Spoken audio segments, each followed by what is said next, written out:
Shalom Bapak, Ibu, Saudara, dan Saudari yang terkasih.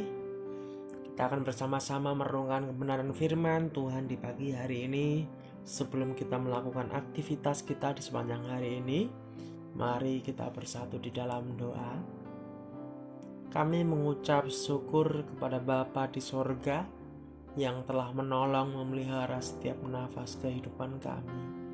Bapa, biarlah apa yang kami renungkan pada hari ini semata-mata hanya untuk memuliakan nama-Mu saja.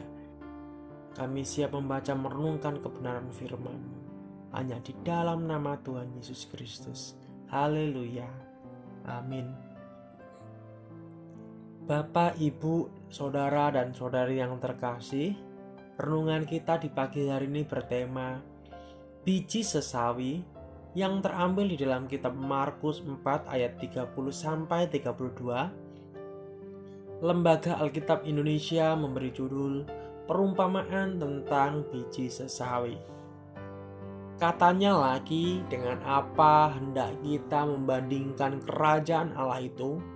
Atau dengan perumpamaan manakah hendaknya kita menggambarkannya? Hal kerajaan itu seumpama biji sesawi yang ditaburkan di tanah. Memang biji itu yang paling kecil daripada segala jenis benih yang ada di bumi. Tetapi apabila ia ditaburkan, ia tumbuh dan menjadi lebih besar daripada segala sayuran yang lain dan mengeluarkan cabang-cabang yang besar, sehingga burung-burung di udara dapat bersarang dalam naungannya. Gagasan tentang benih sebagai unit reproduksi kehidupan tumbuh-tumbuhan muncul dalam beberapa perumpamaan Kristus. Makna kiasan dari benih benda-benda pada perumpamaan-perumpamaan itu dalam perumpamaan tentang benih dan penabur di dalam Matius 13 ayat 3-23. Matius menafsirkan benih itu sebagai firman kerajaan, sedangkan Markus dan Lukas mengartikannya sebagai firman Allah. Dalam perumpamaan tentang benih gandum dan lalang di dalam Matius 13 ayat 24-30, benih yang baik itu diartikan sebagai anak-anak kerajaan.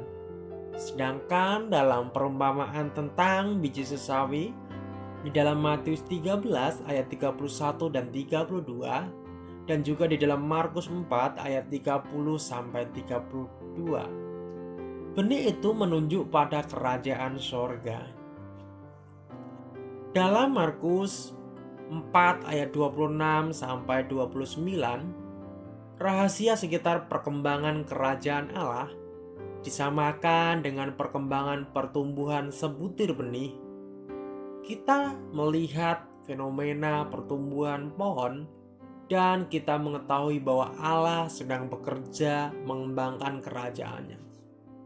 Kita mengetahui bahwa begitu banyak orang di bumi ini sampai tidak terhitung banyaknya belum mendengar berita baik tentang kasih Allah yang mengampuni. Seluruh bangsa sebenarnya belum memiliki naungan dan perlindungan yang diberikan oleh kerajaan Allah. Cabang-cabang pohon harus terus bertumbuh dan meluas ke daerah-daerah yang masih membutuhkan Injil, sehingga banyak orang yang akan menemukan perlindungan dan damai. Dan ketika Injil tentang kerajaan Allah telah diberitakan untuk semua bangsa di dunia, kemudian akhir zaman akan tiba. Di dalam Matius 24 ayat yang ke-14, dan pohon itu akan sepenuhnya bertumbuh. Amin. Mari kita bersatu di dalam doa. Inilah doa seruan kami di hadapan-Mu. Terima kasih untuk kasih dan setia-Mu. Terima kasih untuk kebenaran firman-Mu yang sudah kami baca, sudah kami dengar. Biarlah firman-Mu ini menjadi pedoman di dalam kehidupan kami.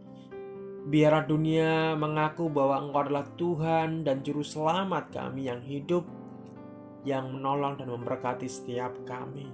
Biarlah firman-Mu ya Bapa didengar sampai ke ujung bumi, nama-Mu dipermuliakan. Di dalam nama Yesus kami berdoa mengucap syukur untuk perenungan kebenaran firman-Mu. Haleluya. Amin. Shalom, selamat pagi, selamat beraktivitas. Tuhan Yesus memberkati kita semua.